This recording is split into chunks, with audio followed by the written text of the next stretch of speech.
പ്രവാചകൻ സല്ലല്ലാഹു അലൈഹി വസല്ലമ ജനിച്ച ദിവസത്തിൽ തർക്ക വ്യത്യാസമുണ്ട്. പക്ഷെ മരണപ്പെട്ടത് റബീഉൽ അവ്വൽ 12-നാണെന്ന് സംശയമില്ല.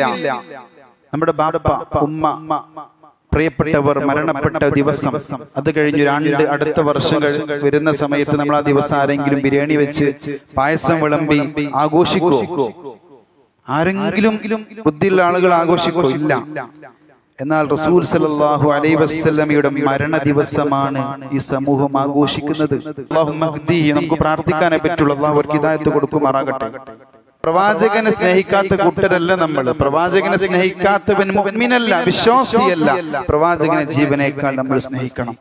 40-ാം വയസ്സിൽ നുബൂവത്ത് ലഭിക്കുകയും 63-ാമത്തെ വയസ്സിൽ ഇഹലോകവാസം വെടിയുകയും ചെയ്ത റസൂൽ സല്ലല്ലാഹു അലൈഹി വസല്ലമ നുബൂവത്തിന്റെ 23 വർഷക്കാലത്തിനുള്ളിൽ ഒരിക്കൽ പോലും ചെയ്യാൻ പ്രേരിപ്പിച്ചിട്ടില്ല. ഇസ്ലാമിന്റെ സുന്ദരമായ ഭരണം 30 വർഷക്കാലം 4 ഖലീഫമാരിലൂടെ അബൂബക്കർ, ഉമർ, ഉസ്മാൻ, അലി റളിയല്ലാഹു അൻഹും അവരിലൂടെ മാറി മാറി വന്ന ഇസ്ലാമിക ചരിത്രം പരിശോധിച്ചാൽ അവിടെ ഒന്നും കാണാൻ പറ്റൂല.